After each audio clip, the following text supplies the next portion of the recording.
कड़ाके की ठंड में आपका ठिठुरना और कपकपाना हो जाएगा दूर। सती सिक्योरिटी लेकर आया है आपके लिए हर तरह के हीटर, गीजर, इमर्शन रॉड और केटल। गीजर 3 लीटर से लेकर 25 लीटर तक हर साइज में। इमर्शन रॉड पानी को गर्म करने का सबसे सस्ता और आसान तरीका। इलेक्ट्रिक केटल चाय और मैगी के साथ अब सब्जी भी बनाना हुआ आसान। हीटर सर्द हवा में भी ठिठुरना होगा दूर। तो फिर देर किस बात की, आइए सती सिक्योरिटी सेंटर नए साल के भारी ऑफर के साथ अपने घर ले जाइए हीटर, गीजर, केटल और इमर्शन रॉड। सती सिक्योरिटी सबसे सस्ता, सबसे अच्छा। सती सिक्योरिटी नियर ऋषि भवन, शिव मंदिर चौक, बड़ा बाजार, कटिहार। 854105 बिहार। Contact number 06452 242 573। आगामी अप्रैल मई में होने वाले संभावित लोकसभा चुनाव के मद्देनजर जनसुराज ने कुछ खास संदेश दिए हैं। आगामी लोकसभा चुनाव में जनसुराज पूरे बिहार की 40 सीटों में से कम 2 सीटों पर चुनाव लड़ सकती है। जनसुराज के जिलाध्यक्ष सत्यनारायण शर्मा पूरे दलबल के साथ पिछले दिनों प्रशांत किशोर की पैदल यात्रा में शामिल हुए थे।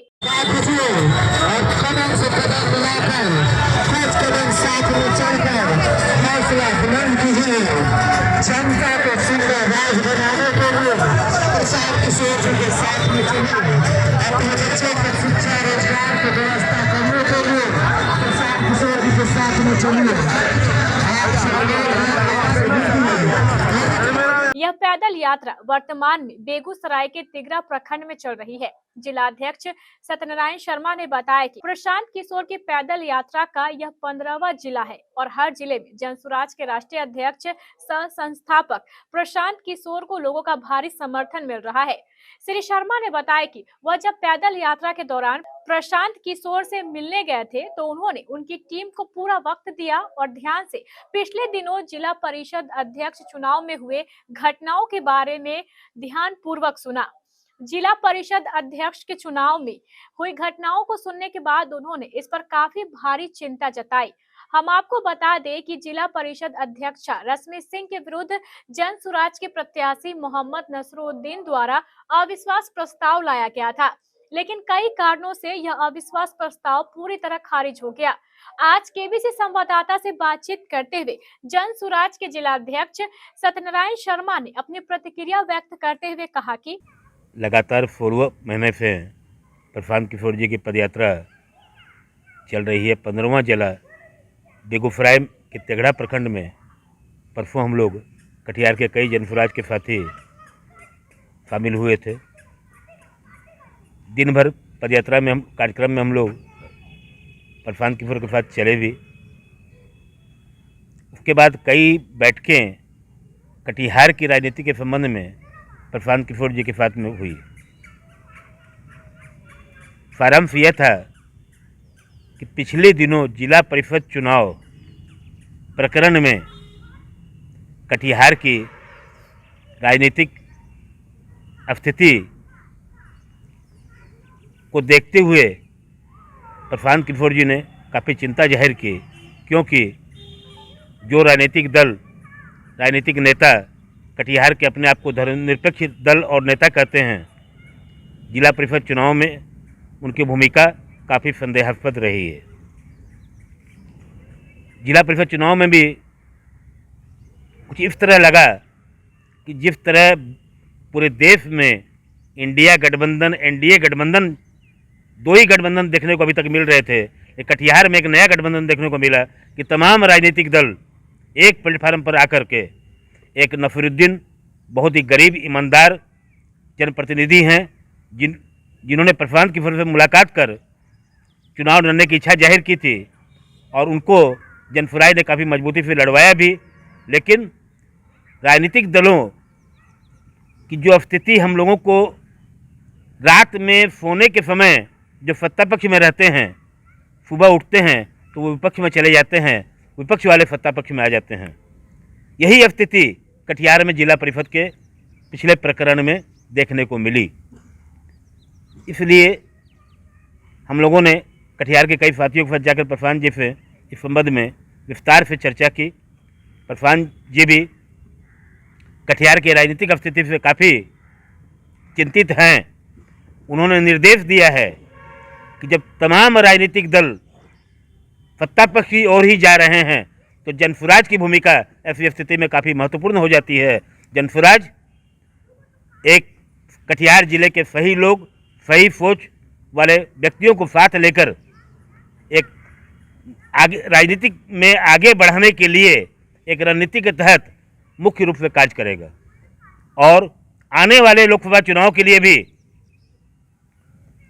आगामी कुछ एक हफ्ता के अंदर एक बैठक कर हम लोग निर्णय लेंगे और जो प्रस्ताव हम लोग पास करेंगे प्रशांत किशोर जी के पास भेजेंगे कि चुनाव लड़ना कटिहार में जनसुराज को क्यों जरूरी है।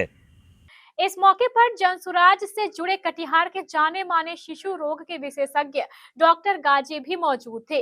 डॉक्टर गाजी ने जनसुराज के जिलाध्यक्ष सत्यनारायण शर्मा की सोच और उनके विचारों का स्वागत करते हुए कहा कि बहुत दिन बाद कटिहार को कोई ऐसा नेता मिला है जो वास्तव में कटिहार के चेहरे पर मुस्कुराहट लाना चाहता है। जी, स्वागत तो हम हमेशा करते हैं, लेकिन आज स्वागत का एक विशेष कारण रहा कि सत्यनारायण शर्मा जी जो यहाँ पे कटिहार में पिछले 1 साल से ज़्यादा से जनसुराज का परचम लेकर बढ़ रहे हैं, वो प्रशांत जी के पदयात्रा में उनसे मुलाकात करने और उस पदयात्रा में भाग लेने के लिए अभी तेघरा गए हुए थे। तो वहाँ जो प्रशांत जी से बातें हुई हैं और जो बातें इन्होंने अपनी मजबूती के साथ कटिहार का पक्ष रखा है, उसके लिए मैं पूरे जनसुराज ही नहीं बल्कि पूरे कटिहार की जनता की तरफ से सत्यनारायण जी को धन्यवाद ज्ञापन करता हूं और उनको बहुत बधाई देता हूं कि उन्होंने कटिहार के लिए ऐसी सोच रखी है। कटिहार जो पिछले कई सालों से अगर मैं कहूं कि राजनीतिक रूप से जो बदहाल बना हुआ है, इतनी बुरी स्थिति है कटिहार की कि हर तरह के सूचकांक में कटिहार पीछे चल रहा है। जबकि यहाँ से बड़े बड़े नामचीन नेता हुए, केंद्र में मंत्री हुए, बिहार सरकार में मंत्री हुए और बड़े बड़े पार्टियों के बड़े बड़े पदाधिकारी, एक समय में 3 बड़े बड़े पदाधिकारी बड़ी बड़ी पार्टियों के इसी क्षेत्र कटिहार से हुए, ऐसा भी समय कटिहार ने देखा है। लेकिन कटिहार के चेहरे पे कभी मुस्कुराहट नहीं आ पाई। लेकिन जो जद्दोजहद सत्यनारायण शर्मा जी कर रहे हैं कटिहार के लिए और जिसके लिए उन्होंने प्रशांत जी के पास अपनी बात रखी है, वो धन्यवाद के पात्र हैं और उनका स्वागत होना ही चाहिए। और हम आशा करते हैं कि आने वाले दिनों में कटिहार में एक नया और बेहतरीन खुशनुमा रंग देखने को मिलेगा। इस बसंत पंचमी के शुरू से ही आप सबको ढेर सारी बधाइयाँ और याद कर लीजिए और अपने बच्चों के नाम पर एक बार ईमानदारी से बताइए, आप में से किसने जीवन में एक बार भी अपने बच्चों के पढ़ाई के लिए वोट दिया? चुप, देख रहे हैं ना, ये आपके बर्बादी का पहला कारण। अभी कितना जोर से होशियार बन के बोले हैं, भैया पढ़ाई होना चाहिए, लेकिन जीवन में कभी पढ़ाई के लिए वोट नहीं दिए। आप जितना लोग बैठे हैं सबको पता है यहाँ पर फैक्ट्री खुल जाए, कुछ लोग कह रहा है पढ़ के भी क्या होगा। अरे भाई चलो पढ़ाई के लिए नहीं दिए कोई बात नहीं, सबको मालूम है कि यहाँ फैक्ट्री एगो लग जाए तो आपके बच्चों को रोजगार मिल जाएगा। लेकिन आपने जीवन में कभी फैक्ट्री रोजगार के लिए वोट नहीं दिया। पढ़ाई छोड़िए, रोजगार छोड़िए, खेती तो सब कर रहा है। अभी 1 महीना पहले धान कटा है, अरे 1 महीना पहले धान कटा है। धान का भाव कितना है? 2150 रुपया। आप बेचे हैं कितना में? 1600 में, 1700 में। सबको बुझा रहा है कि अगर आपके धान का 2150 रुपया मिल जाता, आपका आमदनी बढ़ता। लेकिन आपने कभी धान गेहूं के दाम के लिए वोट नहीं दिया। तो जब आप पढ़ाई के लिए, रोजी रोजगार और अपने आमदनी के लिए वोटें नहीं देते हैं तो आपको मिलेगा कैसे? काहे के लिए बैठ के झूठो गाना गा रहे हैं? क्यों झूठ बोल रहे हैं? बिहार में जहाँ चले जाइए, भैया नेता चोर है, भैया सड़क नहीं है, नाली। अब अपने नन्हे मुन्नों के लिए हो जाइए निश्चिंत। शहर में खुल गया है GD गोयन का प्ले स्कूल, जहां आपके बच्चे पढ़ाई के साथ सीखेंगे dance, painting, art and craft इत्यादि। संपूर्ण वातानुकूलित कैंपस के साथ GD गोयन का टुडलर हाउस, बरमसिया, कटिहार।